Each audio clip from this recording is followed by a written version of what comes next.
श्री स्वामी समर्थ. नमस्ते. ज्योतिष kitchen and रेसिपीमध्ये आपल्या सगळ्यांचे मी अगदी खूप खूप मनापासून स्वागत करते. मी आज बटाटा आणि पावट्याची मस्त अशी झणझणीत रस्सा भाजी बनवते आहे. त्यासाठी बघा इथे मी पावटा सोलून घेतला आणि बटाटा पण घेतला आहे. बटाटा ना साल न काढताच घ्यायचं आहे. असे छान वाटते भाजी साल न काढता घेतले की.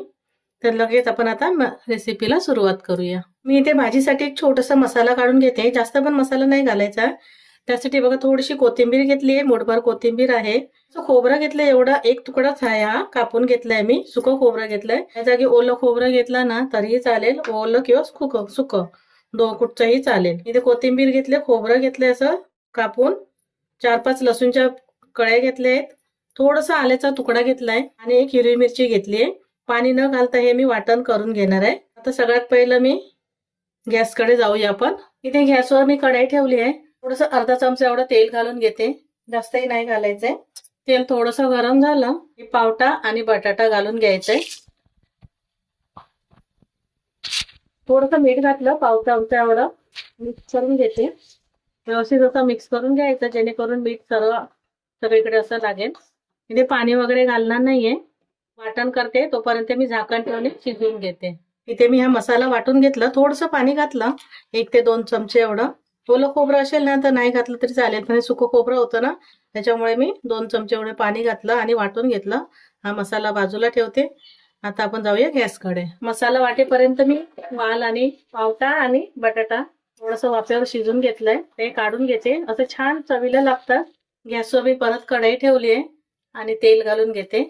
1 ते 2 चमचे एवढे तेल घालायचं. 2 चमचे एवढे घालायचं. तेल गरम झालं, थोडस जिरं घालून घेते. हिंग घालते. एक कांदा चिरून घेतलाय, तोही घालून घ्यायचे. बारीक असा.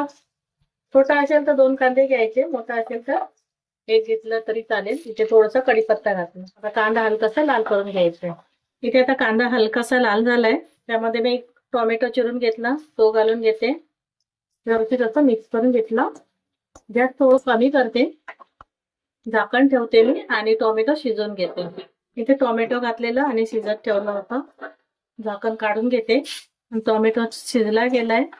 मध्ये मध्ये थोडस ढवळून घ्यायचं, नाहीतर ते खाली लागतं. त्याच्यामुळे मसाले घालून घेते.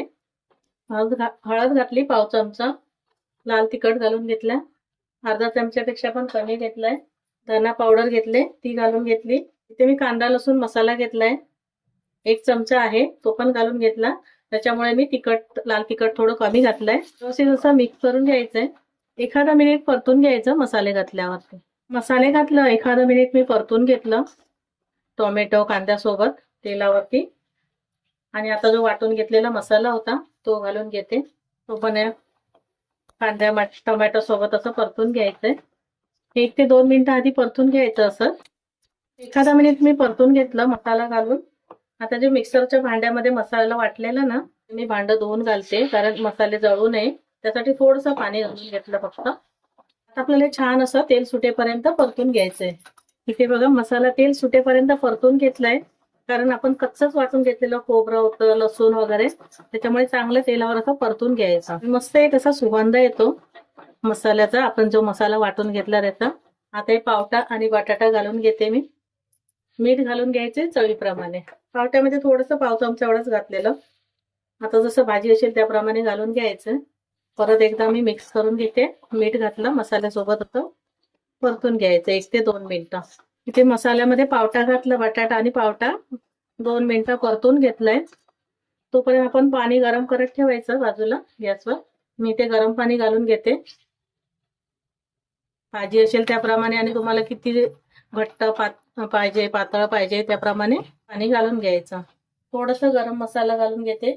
जर अजून पाहिजे ना थोडंसं मला घट्ट वाटतंय, मी अजून थोडंसं पाणी घालून घेते आणि झाकण ठेवून मी आता शिजून घेते. इथे मला थोडासा रस्सा घट्टसर वाटतोय, कारण बटाटा आणि पावटा अजून शिजायचं आहे. तर मी थोडंसं पाणी घालून घेते. मला थोडीशी रस्सेवाली भाजी पाहिजे. सुकी भाजी पाहिजे ना तर थोडंसं पाणी कमी घातलं तरी चालेल. आपल्या भाजीला अशी तरी आली आहे. आता मी झाकण ठेवते आणि शिजून घेते भाजी. इथे मी झाकण ठेवून भाजी शिजत ठेवलेली. आपण पहिलं बटाटा आणि पावटा ना तेलामध्ये वाफवून घेतलेला ना, त्यामुळे लवकर शिजतं, जास्त वेळ पण नाही लागत आणि चवीला पण खूप मस्त असं लागतं. एकदम दाटसर अशी आपली रस्सा भाजी तयार झाली आहे. खूप छान अशी. आता मी भाजी गॅस बंद करते आणि काढून घेते. बघा मस्त आपली एकदम झणझणीत अशी पावटा बटाटा भाजी तयार झाली आहे. रस्सा भाजी तयार झाली आहे. चवीला म्हणाल तर एकदम खूप छान अशी वाटते. आणि वरून थोडीशी मी कोथिंबीर घालते.